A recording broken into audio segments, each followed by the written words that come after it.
Hello friends, welcome to my YouTube channel.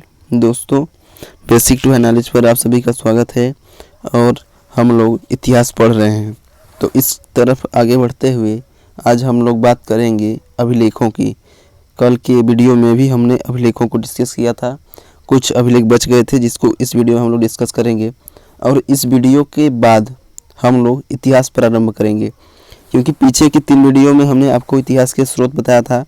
एक तो पहले मैंने 2 वीडियो में साहित्यिक स्रोत बताया था और तीसरे वीडियो में भी मैंने तीसरे वीडियो में पुरातात्विक स्रोत की चर्चा की गई थी और इस वीडियो में भी पुरातात्विक स्रोत की ही चर्चा है, जिसमें अभिलेख विशेष रूप से उल्लेखनीय है। तो इस तरह आगे बढ़ते हुए आज हम फिर कुछ इम्पोर्टेंट अभिलेख हैं जिसको हम लोग डिस्कस करेंगे। तो चलिए बिना लेट किए हुए आगे बढ़ते हैं और वीडियो को स्टार्ट करते हैं। देखिए,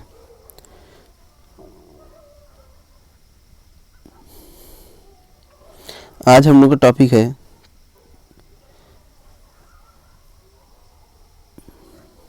प्रयाग प्रशस्ति अभिलेख और हमने अभी कनिष्क के अभिलेख यानी कुषाण वंश के अभिलेख को छोड़ा हुआ है।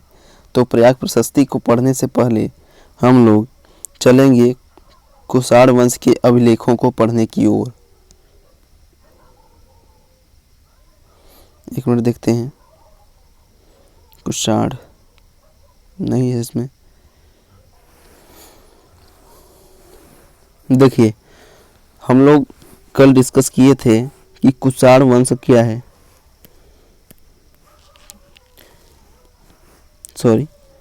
देखिए, कुषाण, एक मिनट,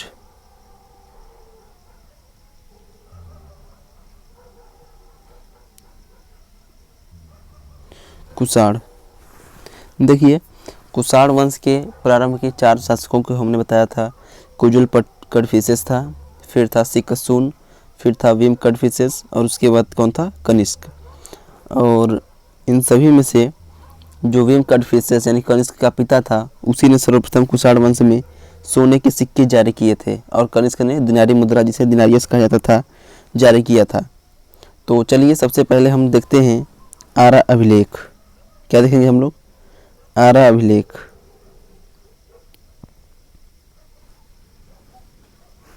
कौन सा अभिलेख है हमारा? आरा अभिलेख।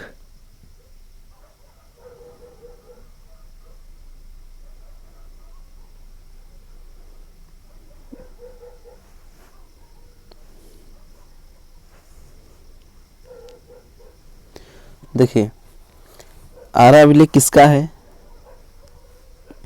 तो यह अभिलेख कनिष्क का है।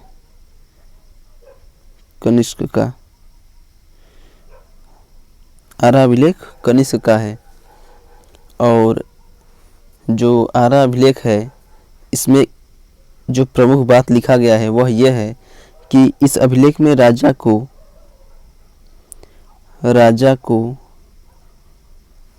कैसर या सीजर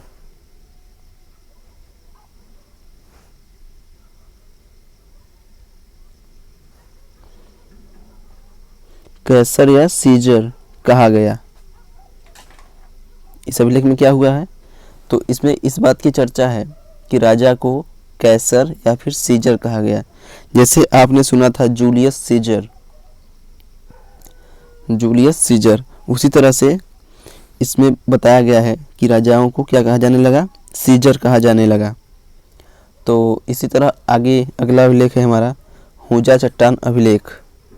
कौन सा है? हुजा चट्टान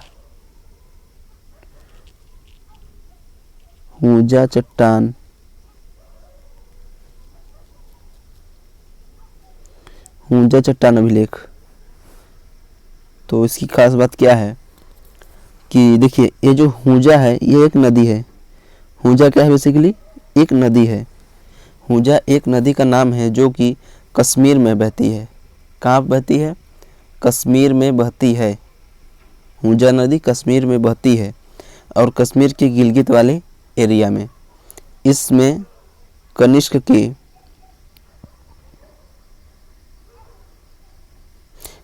के शासन प्रणाली की चर्चा है। कनिष्क के शासन प्रणाली, किसकी चर्चा है? शासन की, यानी प्रशासन की चर्चा है। और उसमें बताया गया है कि जो प्रशासन है वह छत्र प्रणाली द्वारा, किस प्रणाली द्वारा? एक मिनट, छत्र प्रणाली द्वारा संचालित होता था। शासन जो है छत्र प्रणाली के द्वारा संचालित होता है।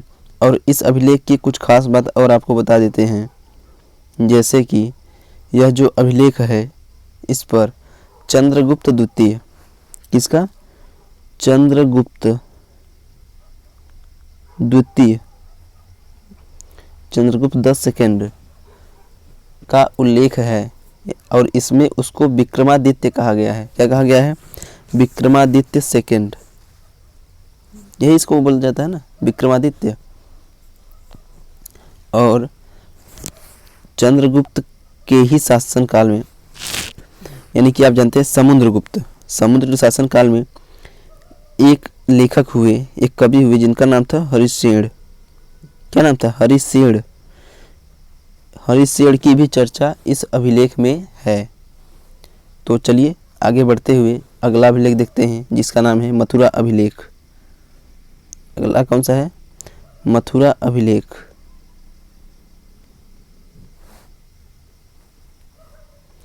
मथुरा अभिलेख की खास बात क्या है? देखिए, तो मथुरा अभिलेख जो है ये किसका है? मथुरा अभिलेख जो है आपका, यह मथुरा में पाया गया है, इसलिए इसका नाम क्या है? मथुरा अभिलेख। और इसकी खास बात जो है, इसमें गेहूं पीसने वाले श्रेणी,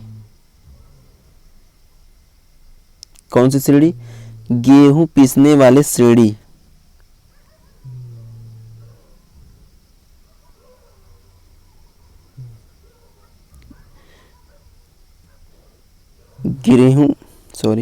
गेहूं पीसने वाले श्रेणी का उल्लेख है इसमें। और आप जानते हैं कि श्रेणी किसे कहा जाता है? श्रेणी किसे कहा जाता है? तो श्रेणी बेसिकली व्यापारियों के समूह को कहा जाता है। श्रेणी किसे कहा जाता है? व्यापारियों के समूह को। श्रेणी क्या है? व्यापारियों का समूह। व्यापारियों के समूह को क्या बोलते हैं? श्रेणी बोलते हैं। और सृष्टि पूछेगा, सृष्टि क्या है? तो सृष्टि क्या है कि व्यापारियों का जो श्रेणी है, उस श्रेणी का जो हेड है वो क्या कहलाएगा? सृष्टि। ठीक है। अब देखिए अगला अभिलेख देखते हैं। अब कुछ और हैं अभिलेख जो कि हमारे कुषाण वंश से ही संबंधित हैं।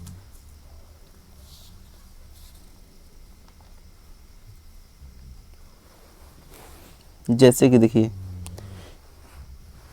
यानी कि सुई बिहार, कौन सा अभिलेख है? एक मिनट, सुई बिहार अभिलेख, यह किसका है अभिलेख? कनिष्क का है। सुई बिहार अभिलेख कनिष्क का है। और कौन सा अभिलेख है कनिष्क का?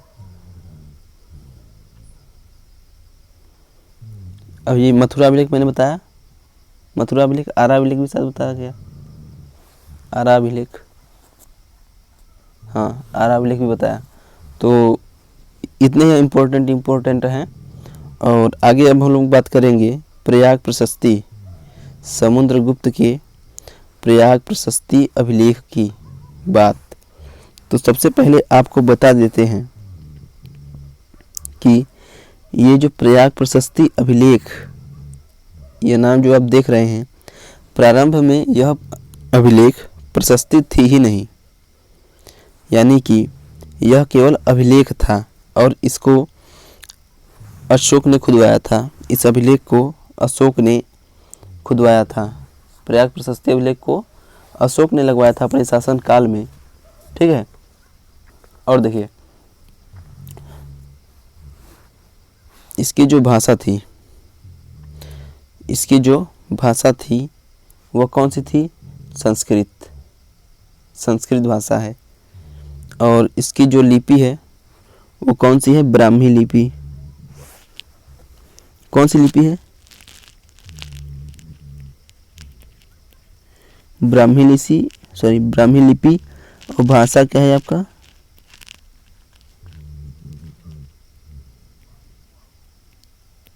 संस्कृत भाषा। तो शैली कौन सी है? पूछिएगा कि शैली कौन सी है, तो शैली जो है इसका चंपू शैली। चंपू शैली का मतलब होता है कि यह जो प्रशस्ति है यानी यह जो अभिलेख है वह गद्य और पद्य दोनों में लिखा गया है। ठीक। और इसके लेखक कौन है? इस प्रशस्ति के लेखक कौन है? तो इसके लेखक हरिसेन।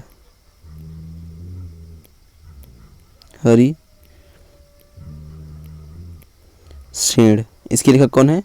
हरिसेन है। ठीक है। और देखिए आगे कुछ इंपॉर्टेंट बात इसी से संबंधित बताते हैं आपको। देखिए आपका ये जो हरिसेन है, कौन? हरिसेन। इनकी अगर चर्चा की जाए तो ये एक से अधिक पदों पर थे, यानी कि अपने समय में ये एक से अधिक पदों पर थे। कौन कौन से? कुमार अमात्य।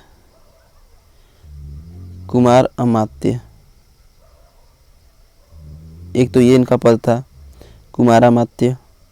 और कौन सा पद था इनका? महादंडनायक। दंडनायक या फिर महादंडनायक।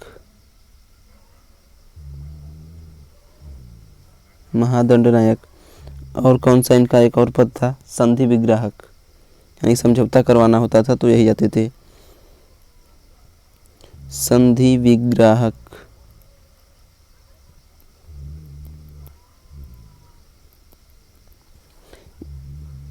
ये इनके कई पद थे, यानी कि हरिसेन जो थे एक से अधिक पद पे यानी दोहरे लाभ की भूमिका में थे। तो चलिए अब इस अभिलेख की कुछ खास बातें और बता देते हैं आपको। जैसा कि मैंने बताया कि इस अभिलेख को सबसे पहले अशोक ने लगवाया था। किसने लगवाया था? सबसे पहले अशोक ने लगवाया था। तो अशोक ने कहाँ लगवाया था बता देते हैं आपको कि कौशाम्बी। आप जानते हैं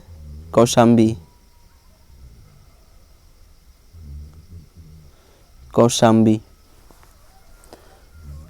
जो कौशाम्बी आपका एरिया है वहाँ पर अशोक ने अपने महामात्रों को आदेश देने के लिए यह लगवाया था। यह प्रारंभ में यह क्या था? अभिलेख था, वो भी राजाज्ञा प्रकार के, क्योंकि इसमें राजा ने यानी अशोक ने अपने महामात्रों को आज्ञा दिया था, आदेश दिया था। ठीक है। और फिर इसका पहला उल्लेख जो है इसमें किस बात की चर्चा किया था अशोक ने इसमें लिखवाया था किसके बारे में? तो इसमें चर्चा इस बात की है कि अशोक और इसकी प्रेमिका, अशोक की प्रेमिका क्या नाम था? अशोक की जो प्रेमिका थी उसका नाम था कौरवकी। ये कौन थी? अशोक की प्रेमिका थी। तो अशोक और कौरवकी दोनों से उत्पन्न संतान, अशोक और कौरवकी ये जो दोनों हैं इनसे उत्पन्न संतान जिसका नाम क्या हुआ? तीवर। क्या नाम हुआ इसका? तीवर। इसके बारे में लिखा गया है। यानी कि इसमें क्या लिखा गया है बेसिकली? तो अशोक और कौरवकी से उत्पन्न संतान तीवर का नाम लिखा गया है, यानी तीवर की बात की गई है। और इसी तरह आगे बढ़ते हुए बात करते हैं कि जब कभी कौशाम्बी में, अभी यह उल्लेख देखिए कौशाम्बी में ही है, ठीक है, लेकिन वर्तमान में जब मुगल काल आया था तो जहांगीर ने इसको कौशाम्बी से हटवाकर, अकबर के शासनकाल में जहांगीर ने इसे कौशाम्बी से हटवाकर इलाहाबाद में स्थापित करवा दिया। ठीक है।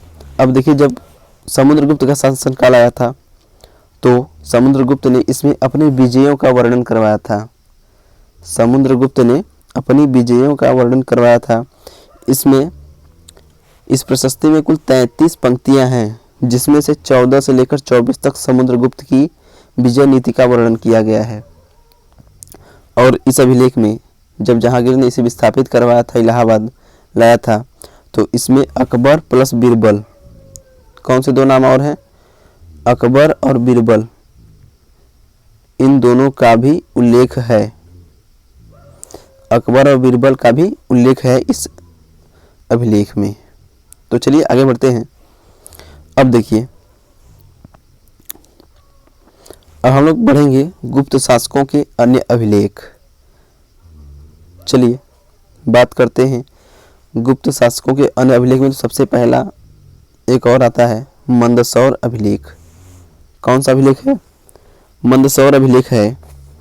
तो इसकी खास बात बता देते हैं आपको कि यह जो अभिलेख है, देखिए ज़्यादातर गुप्त वंश में अगर बात करें तो सबसे ज़्यादा अभिलेख कुमार गुप्त के ही प्राप्त हुए हैं। किसके अभिलेख सबसे ज़्यादा हैं, कुमार गुप्त के। और यह मंदसौर अभिलेख भी किसका है, कुमार गुप्त का ही अभिलेख है। और इसी तरह इसके भाषा की बात करिए। देखिए गुप्त काल में जो फेमस भाषा थी वह थी संस्कृत। और संस्कृत की लिपि की बात करें तो संस्कृत का लिपि कौन सा होगा, ब्राह्मी लिपि। और आप जानते हैं कि जैसे प्रयाग प्रशस्ति की ही देख लीजिए, तो वह भी किस भाषा में था, संस्कृत भाषा में ही था। तो इसका भाषा क्या होगा, संस्कृत।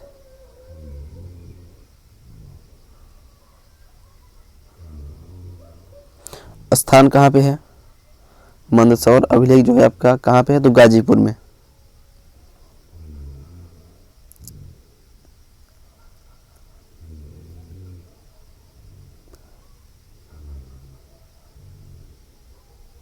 सॉरी गाजीपुर मैंने गलत बोल दिया, यह गाजीपुर नहीं होगा, क्योंकि गाजीपुर जो है आपका वह तो वहाँ पे भीतरी गुफा अभिलेख, क्या बोलते हैं इसको, भीतरी स्तंभ लेख गाजीपुर में है। ये जो मंदसौर अभिलेख है मंदसौर में ही है। और देखिए मंदसौर एक बेसिकली स्थान का नाम है, ठीक है। और जो लिपि है, लिपि कौन सी होगी, ब्राह्मी लिपि। लिपि कौन सी होगी, ब्राह्मी लिपि।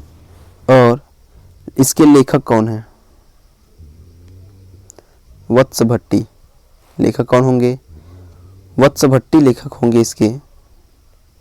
कौन है इसके लेखक, वत्स भट्टी, ठीक है।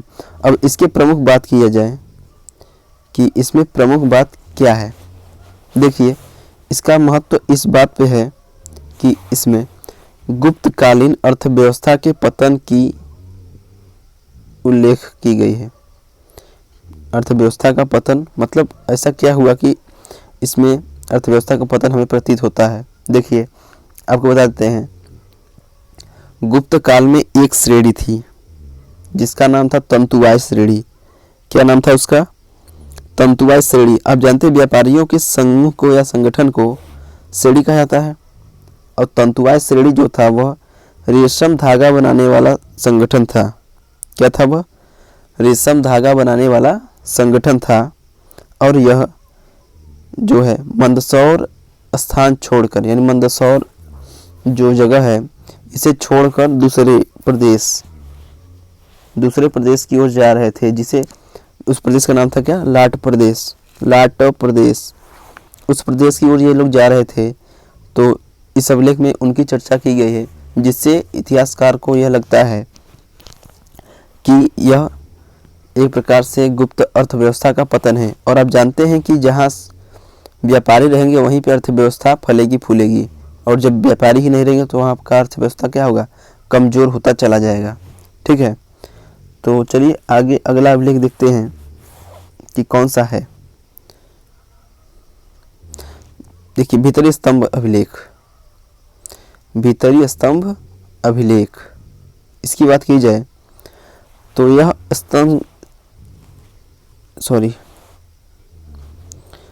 जो भीतरी स्तंभ लेख है यह स्कंदगुप्त का अभिलेख है। किसका अभिलेख है, स्कंदगुप्त का अभिलेख है। और यह कहाँ पे पाया जाता है, गाजीपुर में पाया गया है। और भीतरी बेसिकली क्या है, एक गांव है। भीतरी एक गांव है, गाजीपुर में एक गांव है। तो देखिए इसकी भाषा की बात करें तो संस्कृत, आप जानते ही हैं गुप्त काल का है तो संस्कृत भाषा ही होगा। लिपि ब्राह्मी होना ही होना है। और इसके महत्व की बात की जाए, इसके महत्व की बात, तो इस पर यह कहा गया है कि जो यह जगह है भीतरी, यहाँ पर स्कंदगुप्त ने विष्णुपद नामक मंदिर की स्थापना की। कौन से मंदिर की स्थापना की थी? विष्णुपद नामक मंदिर की स्थापना की थी। और इस मंदिर स्थापना से यह पता चलता है कि जो गुप्त शासक थे, जो गुप्त राजा थे, वह वैष्णव धर्मावलंबी थे। क्या थे वो? वैष्णव धर्म को मानने वाले थे। यानी कि वो लोग किस धर्म की उपासना करते थे? तो भागवत धर्म या वैष्णव धर्म। ठीक है। और आगे देखिए, और इस अभिलेख की एक खास बात और है, इसमें इस बात की चर्चा की गई है कि जब स्कंदगुप्त था और उस समय शासक किसका था? कुमारगुप्त का।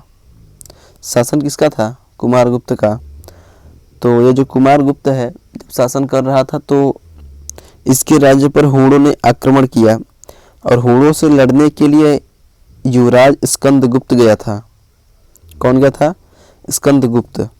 कहा जाता है कि जब स्कंदगुप्त हूणों को पराजित करके वापस लौटा, तब तक उसके पिता की मृत्यु हो चुकी थी। जिस प्रकार कृष्ण ने कंस का वध किया और जब वह वापस लौटे तो जो उनकी माता देवकी थी वह विधवा हो चुकी थी, इसी प्रकार स्कंदगुप्त भी जब हूणों को पराजित करके वापस लौटा तो उसकी माँ विधवा हो चुकी थी। इसमें इसी बात की चर्चा की गई है। और आगे बात करते हैं अगले अभिलेख के। तो आता है एरड़ अभिलेख। कौन सा है? एरड़ अभिलेख। 1 मिनट देखें, टाइम ज़्यादा नहीं हो रहा है, अभी 21 मिनट हुआ है। चलिए देखिए,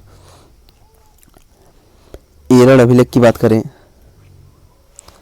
तो यह जो अभिलेख है परिवर्ती, मतलब कि अंतिम गुप्तकाल का जब अंतिम चरण है उस काल का है। और इस अभिलेख में सती प्रथा का प्रथम अभिलेखीय साक्ष्य मिलता है। सती प्रथा का प्रथम अभिलेखीय साक्ष्य प्रमाण मिलता है। इसमें क्या कहा गया है कि जो गुप्त सेनापति गोपराज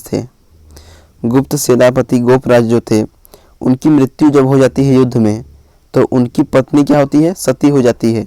और आगे बात करें, इसी तरह से यह कहा जाता है कि जो गुप्त काल है वहीं से हमें धीरे धीरे सती प्रथा का आरंभ देखने को मिलता है। और यही नहीं, बल्कि आप जानते होंगे हर्षवर्धन के बारे में। तो जब हर्षवर्धन के पिता प्रभाकर वर्धन थे, वह जब मर गए थे, यानी उनकी जब मृत्यु हो गई थी, तो हर्ष की माता क्या हो गई थी? सती हो गई थी। और इतना ही नहीं, हर्ष की जो बहन थी राज्यश्री, हर्ष की बहन कौन थी? राज्यश्री। जब राज्यश्री का इसका जब पति गृहवर्मन, क्या था नाम था? गृहवर्मन, जब इसकी हत्या कर दी जाती है, तब यह राज्यश्री जो है विंध्य के जंगलों में सती होने जा रही थी। विंध्य के जंगलों में सती होने के लिए चली गई थी। जब हर्ष को यह पता चला तो वह गया और उसे बचाया। इस तरह से आप देखते हैं कि सती प्रथा का आरंभ गुप्त काल से देखने को मिलता है। और आगे धीरे धीरे चलते चलते यह एक प्रकार की सामाजिक स्तर पर एक कुरीति बन गई थी, यानी एक इसे धर्म की तरह माना जाने लगा था। अब अगला अभिलेख बात करते हैं, एहोल अभिलेख। यह बहुत महत्वपूर्ण अभिलेख है, तो इसकी बात करेंगे हम लोग। एहोल अभिलेख की बात करें अगर, तो यह किसका अभिलेख है? तो यह पुलकेशिन द्वितीय का अभिलेख है। किसका अभिलेख है? पुलकेशिन द्वितीय का अभिलेख है। एहोल अभिलेख जो है आपका पुलकेशिन द्वितीय से संबंधित है और यह कर्नाटक के एहोल में है। कर्नाटक के एहोल में है। ठीक है। इसके लेखक कौन है? रवि कीर्ति। रवि कीर्ति कौन है? पुलकेशिन द्वितीय के दरबारी कवि रवि कीर्ति ने ही कर्नाटक में मेगुता मंदिर बनवाया। रवि कीर्ति ने क्या किया? कर्नाटक में मेगुता मंदिर बनवाया और इसके दीवार पर यह अभिलेख लिखवाया। और इस अभिलेख की एक खास बात और है कि इसमें पुलकेशिन द्वितीय तथा उत्तरापथनाथ अर्थात कौन? हर्षवर्धन, दोनों के बीच युद्ध का उल्लेख है। और इसमें कहा गया है कि नर्मदा नदी के तट पर यह युद्ध हुआ था, जिससे हमें हर्ष की दक्षिणी राजधानी पता चलती है कि वह क्या था? नर्मदा नदी का तट था। ठीक है। देखिए यहाँ पे एक नाम है उत्तरापथनाथ, यह हर्ष के लिए प्रयोग हुआ है। और कहा जाता है उत्तरापथ स्वामी, तो यह किसके लिए? तो यह धर्मपाल के लिए प्रयोग किया गया है। धर्मपाल के लिए क्या लिखा गया है? तो उत्तरापथ स्वामी धर्मपाल को कहा जाता है, उत्तरापथनाथ हर्ष को कहा जाता है। ठीक है, अब देखिए इस ऐहोल अभिलेख की एक और खास बात है कि इसमें सर्वप्रथम महाभारत कथा का वर्णन बताया गया है और इस अभिलेख में शक संवत जो कि 78 ईस्वी से प्रारंभ होता है कनिष्क के द्वारा और कली संवत कौन सा है? कली संवत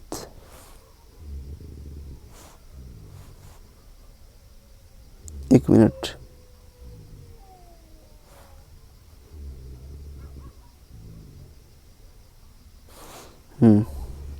कली संवत जो कि कब प्रारंभ हुआ? तो 3102 ईसा पूर्व। ठीक है, इन दोनों संवतों का एक साथ उल्लेख इसमें किया गया है और इसमें एक और बात कहा गया है कि महाकवि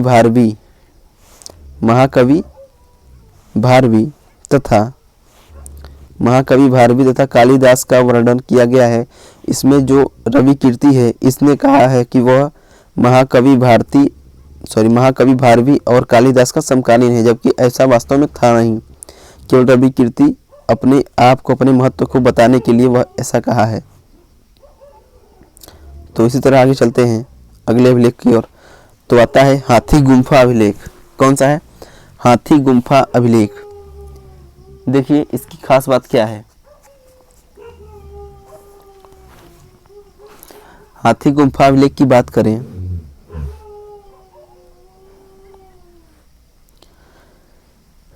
तो यह किसका अभिलेख है?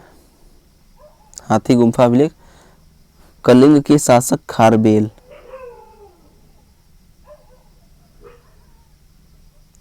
यह खारबेल का अभिलेख है। खारबेल चेदी वंश का शासक था। खारबेल किस वंश का शासक था? चेदी वंश का। और इसकी भाषा की बात करें तो प्राकृत भाषा में लिखी गई है। प्राकृत भाषा और लिपि ब्राह्मी है। देखिए प्राकृत भाषा जो है यह भी ब्राह्मी लिपि से ही उत्पन्न हुई है। और इस अभिलेख में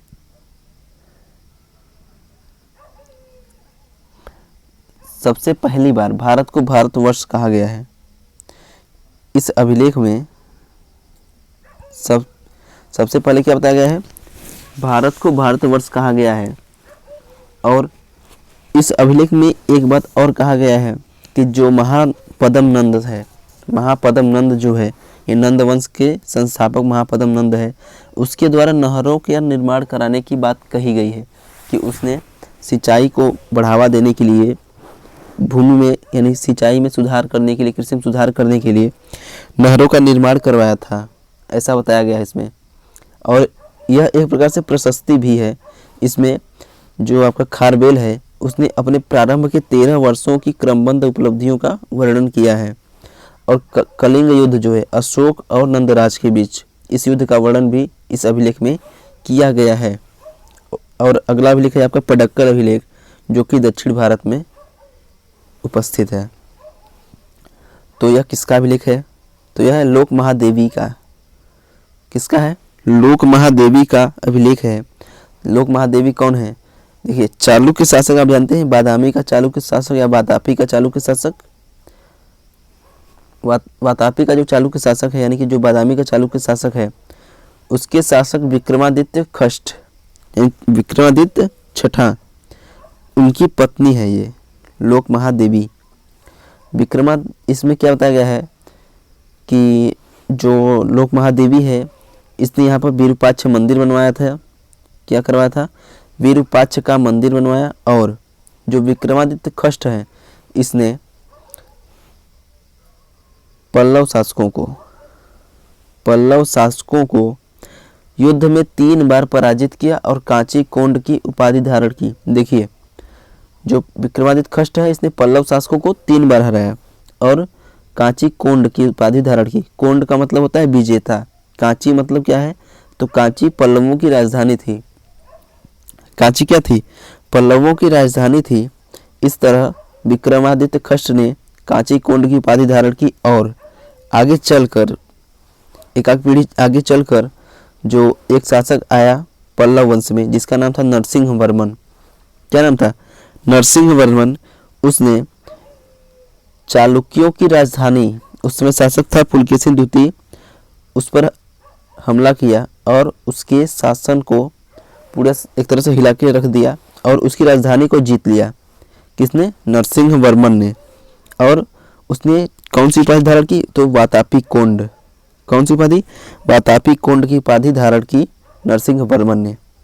और आगे चलते हैं, अन्य कुछ महत्वपूर्ण अभिलेख की बात कर लेते हैं। देखिए, जैसे कि सूर्य विहार अभिलेख कनिष्क का है, मैंने बताया था पिछले ही स्लाइड में बताया था आपको। और देखिए सोहगौरा, सॉरी ये सुहागरा लिखा है, ये बेसिकली सोहगौरा है। क्या है ये? सोहगौरा। देखिए सोहगौरा अभिलेख तथा महास्थान अभिलेख, महास्थान अभिलेख ये किसका है? चंद्रगुप्त मौर्य का है। सोहगौरा और महास्थान अभिलेख चंद्रगुप्त मौर्य का है। मथुरा अभिलेख चंद्रगुप्त द्वितीय का है। चंद्रगुप्त द्वितीय किस वंश से है? विक्रमादित्य यानी कि गुप्त वंश से हैं। और तख्त ए बही अभिलेख जो है गोंडो फर्निश किसका है? गोंडो फर्निश का है। ठीक है। और खलीमपुर और नालंदा अभिलेख की बात करें तो ये धर्मपाल का आप जानते हैं, क्योंकि नालंदा जो विश्वविद्यालय से पाल वंश को नहीं स्थापित किया था। और देखिए कमावली अभिलेख जो है गढ़वाल वंश से संबंधित है। और वंशधर लिखा गया है। वंशधर अभिलेख जो है राजा भोज से संबंधित है। और आगे बात किया जाए कि सज्जनपुर अभिलेख, क्या नाम है इसका? सज्जनपुर अभिलेख। बेसिकली यह सज्जनपुर नहीं होना चाहिए था, यह होना चाहिए संजनपुर अभिलेख। यह किसका है? तो अमोघ वर्ष जो है राष्ट्रकूट वंश से संबंधित शासक है। और जो आपके राजा भोज हैं यह किस वंश से है? तो परमार वंश से संबंधित है राजा भोज।